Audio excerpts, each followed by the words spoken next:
CPM-ൽ മുതിർന്ന നേതാക്കൾ സജീവ രാഷ്ട്രീയം അവസാനിപ്പിക്കുന്നു. രണ്ടാം പിണറായി സർക്കാർ അധികാരത്തിലെത്തിയപ്പോൾ മുതിർന്ന നേതാക്കളെ പലരെയും നൈസായി ഒഴിവാക്കി. സ്ഥാനാർത്ഥികളെ തീരുമാനിക്കുന്ന സമയത്ത് തന്നെ പ്രായ നിബന്ധന വെച്ചപ്പോൾ കുറെ നേതാക്കൾ ഒഴിവായി. മന്ത്രിസഭാ രൂപീകരണ വേളയിൽ 2 തവണ മന്ത്രിയാകേണ്ടെന്ന് പറഞ്ഞ് KK ശൈലജ ടീച്ചർ ഉൾപ്പെടെ ഉള്ളവരുടെ പേര് വെട്ടി. പാർട്ടിയിലെ മുതിർന്ന നേതാക്കളിൽ പലരും ഇപ്പോൾ നിർജീവമായ അവസ്ഥയിലാണ്. സുധാകരൻ രാഷ്ട്രീയമായി വിരമിച്ച അവസ്ഥയിലായി. പാർട്ടിയുടെ പ്രായപരിധിക്കെതിരെ തുറന്നടിച്ചുകൊണ്ടാണ് സുധാകരൻ രാഷ്ട്രീയ വിരമിക്കലിന് പോയത്. പ്രായപരിധി ചട്ടം കൊണ്ടുവന്നിട്ട് 3 വർഷമേ ആയുള്ളൂ.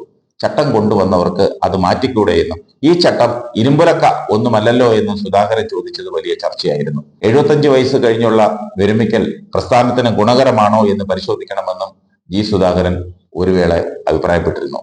EMS-ന്റെയും AKGയുടെയും കാലത്തായിരുന്നുവെങ്കിൽ അവരെന്നെ റിട്ടയർ ചെയ്ത് പോകേണ്ടി വന്നേനെന്നും സുധാകരൻ പരിഹസിച്ചിരുന്നു. സുരേഷ് കുറുപ്പ് അടക്കമുള്ള നേതാക്കൾ കാലങ്ങളായി പാർട്ടിയിൽ സജീവമല്ലാത്ത അവസ്ഥയിലാണ്. ഇതിനൊക്കെ പിന്നാലെയാണ് ഐഷ പോറ്റിയും സജീവ രാഷ്ട്രീയം അവസാനിപ്പിക്കുന്നത്. കഴിഞ്ഞ സർക്കാരിൽ മന്ത്രിയാകുമെന്ന് പോലും കരുതിയിരുന്ന ഐഷ പോറ്റിയെ ഒടുവിൽ സ്പീക്കറാക്കുമെന്ന് വരെ കേട്ടിരുന്നു. അന്നേ പാർട്ടി തരം താഴ്ത്തി. ഇപ്പോൾ ഐഷ പോറ്റിയെ കൊട്ടാരക്കര ഏരിയ കമ്മിറ്റിയിൽ നിന്ന് ഒഴിവാക്കിയത് മതിയായ കാരണങ്ങൾ പോലും ബോധിപ്പിക്കാതെയാണ്. പാർട്ടിയുമായി ചില വിഷയങ്ങളിൽ ഭിന്നതയുണ്ട് എന്നുള്ള കാര്യം സത്യമാണ്. ഐഷ പോറ്റി കമ്മിറ്റികളിൽ പങ്കെടുത്തിരുന്നുമില്ല.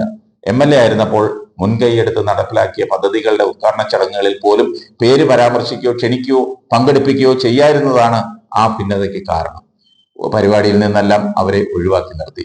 ജില്ലാ കമ്മിറ്റി അംഗമായതുകൊണ്ടാണ് ഏരിയ കമ്മിറ്റിയിൽ നിന്ന് ഒഴിവാക്കിയതെന്നാണ് പാർട്ടി നേതാക്കളുടെ ഇപ്പോഴത്തെ വിശദീകരണം. എന്നാൽ നിലവിലെ മറ്റൊരു ജില്ലാ കമ്മിറ്റി അംഗമായ സുന്ദരേശനെ ഏരിയ കമ്മിറ്റിയിൽ നിലനിർത്തിയിട്ടുണ്ട്.